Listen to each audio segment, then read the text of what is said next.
नमस्कार विद्यार्थी मित्रांनो, आपण मागच्या लेक्चरमध्ये इयत्ता 10वी विज्ञान भाग 2 याचा धडा 8वा पेशी विज्ञान व जैवतंत्रज्ञान याला सुरुवात केली होती। या धड्याचा शेवटचा पाठ आपण आज पाहणार आहोत। व्हिडिओ चालू करण्याआधी जर तुम्ही चॅनलवर नवीन असाल तर व्हिडिओला सबस्क्राइब करायला विसरू नका आणि त्या बाजूला असणाऱ्या बेल आयकॉनवर क्लिक करा म्हणजे नवीन व्हिडिओचे अपडेट्स तुम्हाला लगेच मिळतील। मग आपला टॉपिक आहे कृषी विकासातील महत्त्वाचे टप्पे।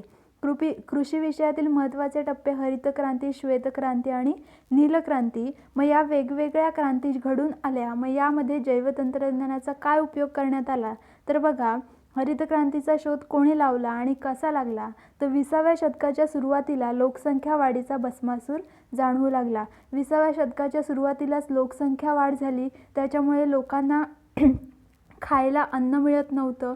त्यांच्या अन्नाचा तुटवडा त्या लोकांना भासू लागला। अर्थातच लोकसंख्या वाढली आणि अन्न कमी आहे, यामुळे लोकांचे मृत्यू व्हायला सुरुवात झाली। अपुऱ्या व निकृष्ट अन्नामुळे त्याचा चटका सर्व देशच अनुभवत होते। त्यात प्रामुख्याने अविकसित व विकसनशील देश होरपळून निघाले होते। आता याचा चटका सगळ्यात जास्त कोणाला मिळाला तर अविकसित म्हणजे ज्यांचा विकास झाला नाही आणि विकसनशील म्हणजे ज्यांचा विकास होत आहे अशा देशांना याचा जास्त चटका लागला।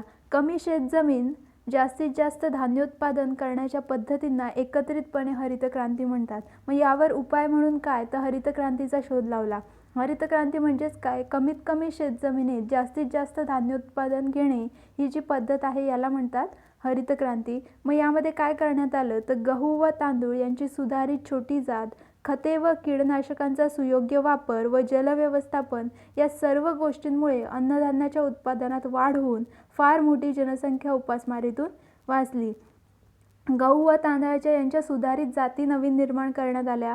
खते व कीटकनाशकांचा कसा वापर करावा हे या हरित क्रांतीमध्ये दाखवून देण्यात आलं आणि त्यांचा वापर योग्य व्हायला लागला।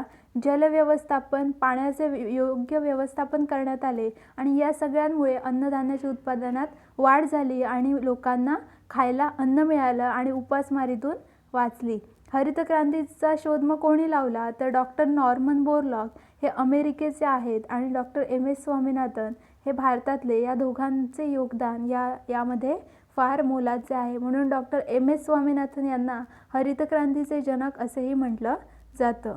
आता या वेगवेगळ्या प्रजाती ज्या आहेत, पिकांच्या प्रजाती, त्यांचा शोध लावला जातो। मग त्यांचं संशोधन कुठे केलं जातं तर यासाठी संपूर्ण देशामध्ये वेगवेगळ्या संशोधन संस्था आणि प्रयोगशाळा या कार्यरत आहेत। भारतीय कृषी संशोधन संस्था ही दिल्लीला आहे। लिंबूवर्गीय राष्ट्रीय संशोधन केंद्र ICAR, CCRI व त्यांच्या विविध शाखा आहेत। भारतीय विज्ञान संस्था IIS आणि राष्ट्रीय डाळिंब संशोधन संस्था सोलापूर अशा विविध संस्थांचे यामध्ये समावेश होतो। नेक्स्ट आहे श्वेतक्रांती। श्वेतक्रांती म्हणजेच काय, दूध उत्पादनामध्ये वाढ करण्यात आली, त्याच्यामध्ये प्रगती करण्यात आली। दूध दुभत्या बाबतीत भारतातील काही भाग सधन आहेत, पण त्यातून मिळणारी उत्पादने सर्वदूर वापरासाठी पुरेशी पडत नव्हती। सहकाराच्या आणि जैवतंत्रज्ञानाच्या माध्यमातून दुग्धोत्पादन हा केवळ जोडधंदाच नव्हे तर एक संपूर्ण व्यवसाय होऊ शकतो, हे डॉक्टर वर्गीस कुरियन यांनी दाखवून दिले। आता आपला जो भाग आहे भारताचा, तो बहुतेक भागामध्ये दुधाचं उत्पादन घेतलं जातं, पण एका ठिकाणी घेतलेलं दुधाचं उत्पादन हे दुसऱ्या ठिकाणी पोचवणं हे शक्य होत नाही। मग दुग्ध उत्पादन हा केवळ जोडधंदा म्हणून त्याचा वापर केला जातो। मग त्याचा फक्त जोडधंदा म्हणून वापर न करता तो एक व्यवसाय होऊ शकतो, हे डॉक्टर वर्गीस कुरियन यांनी दाखवून दिलं। त्यासाठी त्यांनी चळवळ काढली।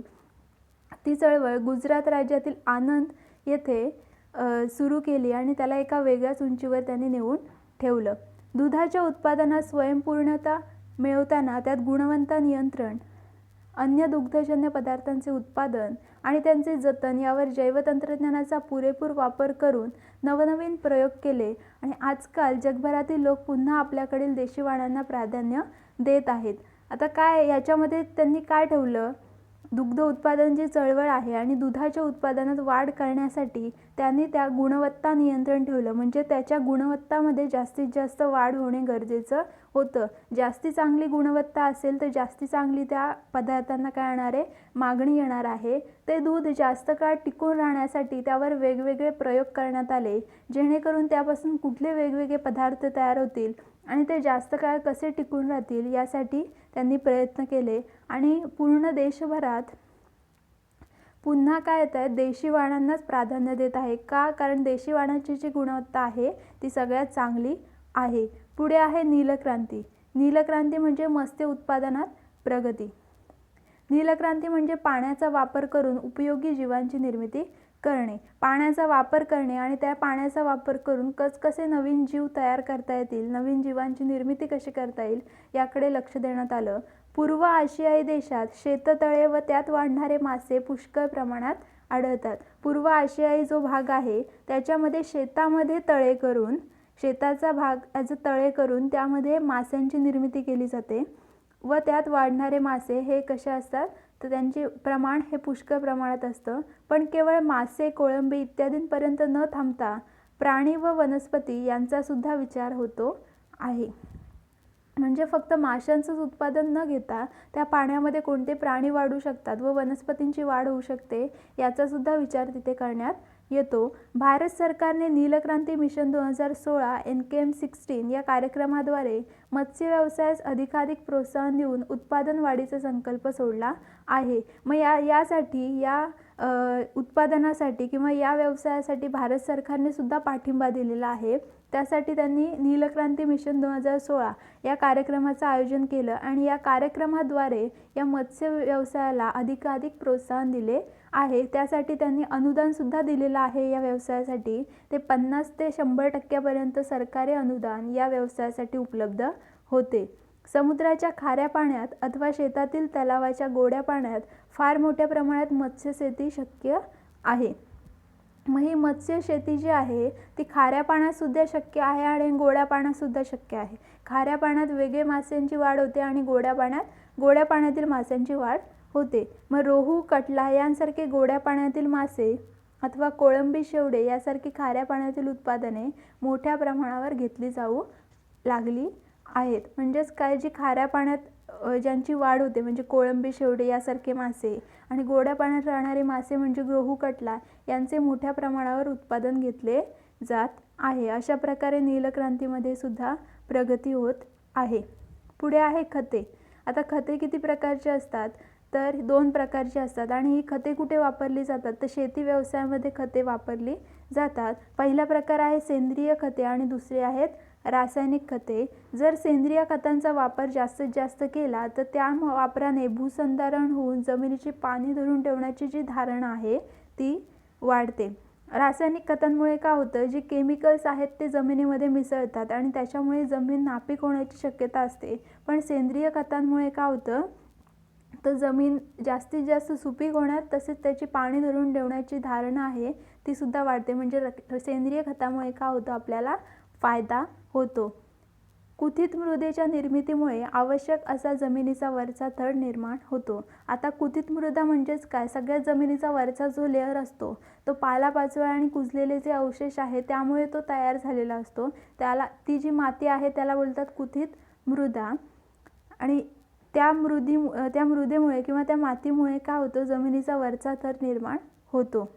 गांडूळ बुरशीमुळे जमिनीतून अनेक आवश्यक असे NPK म्हणजेच नायट्रोजन, फॉस्फरस आणि पोटॅशियम या पिकांसाठी हे जे घटक आहेत ते पिकांसाठी उपलब्ध होतात. गांडुळाला काय शेतकऱ्याचा मित्रच म्हटलं आहे. तो काय करतो, जमीन भुसभुशीत करण्याचं काम करतो आणि असे घटक आहेत ते त्यामुळे आपल्याला मिळतात. मातीविरहित शेती हायड्रोपोनिक्समध्ये विद्राव्य खतांचा वापर योग्य ठरतो, पण रासायनिक खतांच्या अनिर्बंध वापराचे धोके जास्त आहेत. यात प्रामुख्याने जमीन नापीक होतात. मातीविरहित शेती म्हणजे ज्यामध्ये मातीचा वापर न करता शेती केली जाते त्याला हायड्रोपोनिक्स असं म्हणतात. यामध्ये विद्राव्य खतांचा वापर म्हणजे पाण्यात विरघळणाऱ्या खतांचा वापर जास्त केला जातो. पण रासायनिक खतांचा अनिर्बाध वापर, जर रासायनिक खतांचा गरजेपेक्षा जास्त वापर केला तर त्यामुळे काय होतं, जमीन नापीक होण्याची शक्यता असते. पुढे बघा कीडनाशके. कीडनाशके म्हणजे इन्सेक्टिसाइड. एखाद्या पिकाला कीड लागू नये म्हणून त्याच्यावर जी औषध फवारणी केली जाते ते म्हणजे कीडनाशके. वनस्पती तसेच पिकांची नैसर्गिक रोगप्रतिकारक शक्ती रोगाचा प्रादुर्भाव टाळू शकते, पण कीटकनाशकांच्या वापरावर मात्र काही प्रतिबंध नसतो. आपल्यामध्ये जशी रोगप्रतिकारक शक्ती असते तशीच वनस्पतींमध्ये सुद्धा रोगप्रतिकारक शक्ती असते आणि ती रोगप्रतिकारक शक्ती एखादा रोग होऊ नये म्हणून ती प्रतिकार करत असते. तरीसुद्धा कीटकनाशकांचा वापर यावर प्रतिबंध नसतो, तो वापर सर्रास चालूच असतो. जरी बेडूक, कीटकभक्षी पक्षी असे शेतकरी मित्र कीटकांच्या संख्येवर नियंत्रण ठेवतात तरी उत्पादन वाढीकरता कीटकनाशकांचा वापर मोठ्या प्रमाणावर केला जातो. शेतकरी मित्र असतात गांडूळ, बेडूक, बरोबर. काही कीटकभक्षी पक्षी म्हणजेच काय, असे पक्षी जे कीटक खाऊन टाकतात. मग यामुळे काय होतं, कीटकांच्या संख्येवर नियंत्रण राहू शकतं. तरीसुद्धा जास्तीत जास्त उत्पादन वाढण्यासाठी या हेतूने त्या पिकांवर कीटकनाशकांचा वापर हा मोठ्या प्रमाणावर केला जातो. पण त्याचे काय होतात, तर त्या पिकावर दुष्परिणामसुद्धा होतात. काय बघा, तर हे कीटकनाशके काय आहे, तर ते एक प्रकारचं विषच आहे.